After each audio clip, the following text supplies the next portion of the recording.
Hi friends, আমি পায়েল। আমার রান্নাঘরে সকলকে স্বাগত। আজ আমি আপনাদের সাথে শেয়ার করব রুই মাছের পাতলা ঝোলের রেসিপি। এই গরমে তৃপ্তি পেতে আলু, কাঁচকলা, পেঁপে দিয়ে এই রুই মাছের ঝোল দুর্দান্ত লাগবে। আপনারাও বাড়িতে কিভাবে এই রুই মাছের ঝোল তৈরি করে থাকেন আমাকে কমেন্ট বক্সে জানাতে কিন্তু ভুলবেন না। তাহলে চলুন শুরু করা যাক। সবার প্রথমে সর্ষের তেল গরম করে রুই মাছের পিসগুলোকে আমি ভেজে নেব। মাছের পিসগুলোকে আমি আগে থাকতে ভালো করে ধুয়ে পরিষ্কার করে নুন হলুদ মাখিয়ে নিয়েছিলাম। আর এই রুই মাছটা খুবই ছোট। মাছগুলোকে আমি উল্টে পাল্টে ভেজে নেব, তবে খুব বেশি লাল করে ভাজবো না। এক পিঠ ভাজা আমার হয়ে গেছে, আর এক পিঠও উল্টে দিলাম। এভাবে দু পিঠ হালকা লাল করে আমার ভাজা হয়ে গেছে, আমি তুলে নিচ্ছি। ওই তেলের মধ্যেই প্রথমে আমি পটল ভেজে নেব। পটলটাকে মিডিয়াম ফ্লেমে আমার লাল করে ভাজা হয়ে গেছে, তুলে নিচ্ছি। ওই তেলের মধ্যে দিয়ে দিলাম হাফ চামচ পাঁচফোড়ন। মাছের ঝোলে পাঁচফোড়ন দিয়ে রান্না করলে দুর্দান্ত স্বাদ হয়। এবারে আমি আলু আর পেঁপেটাকে মিডিয়াম ফ্লেমে ভেজে নেব। গরমের সময় এভাবে পেঁপে দিয়ে মাছের ঝোল কিন্তু খুব ভালো লাগে। আপনারা বাড়িতে একবার এভাবে ট্রাই করে দেখবেন, আশা করছি আপনাদের খুব ভালো লাগবে। আলু পেঁপেও আমার ভাজা হয়ে গেছে। এখন আমি এর মধ্যে দিয়ে দেবো কাঁচকলা। কাঁচকলাটাকেও হালকা করে ভেজে নেব।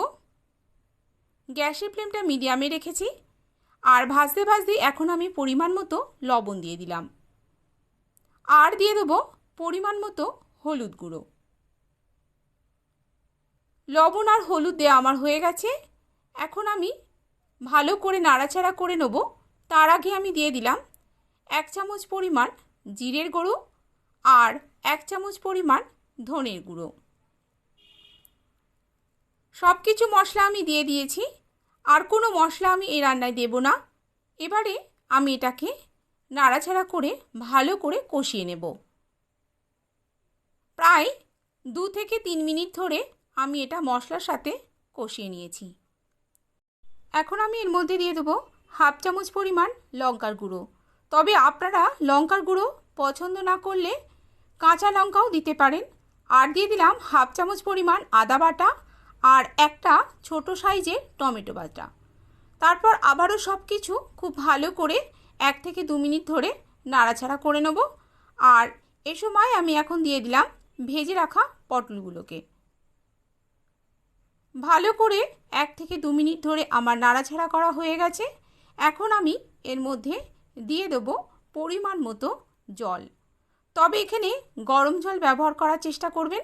আমি এখানে গরম জল আমার প্রয়োজন মতো ব্যবহার করছি।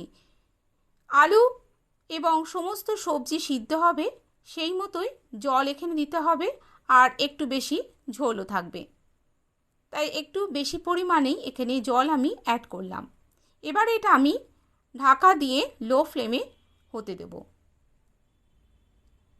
প্রায় 3 থেকে 4 মিনিট পর ঢাকা খুলে নিলাম। এখন আমি এর মধ্যে দিয়ে দিচ্ছি ভেজে রাখা মাছের পিসগুলোকে।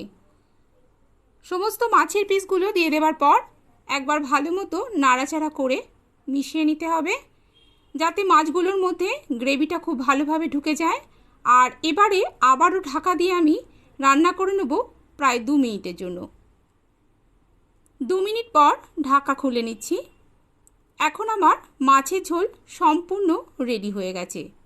খুব ভালো করে একবার নাড়াচাড়া করে মিশিয়ে নিয়ে গরম গরম ভাতের সাথে পরিবেশন করব। আমার আজকের এই পাতলা মাছের ঝোলের রেসিপিটা যদি আপনাদের কাছে একটুও ভালো লেগে থাকে তাহলে প্লিজ লাইক, শেয়ার এবং কমেন্ট করার অনুরোধ রইল। আমার চ্যানেলটিকে কিন্তু সাবস্ক্রাইব করতে একদমই ভুলবেন না। আজ তাহলে এ পর্যন্তই। আবার রান্নার নতুন কোনো ভিডিও নিয়ে আপনাদের সামনে হাজির হয়ে যাব। আপনারা সবাই ভালো থাকবেন, সুস্থ থাকবেন, সাবধানে থাকবেন। আমার রেসিপিটি এতক্ষণ ধরে দেখার জন্য আপনাদেরকে অসংখ্য ধন্যবাদ।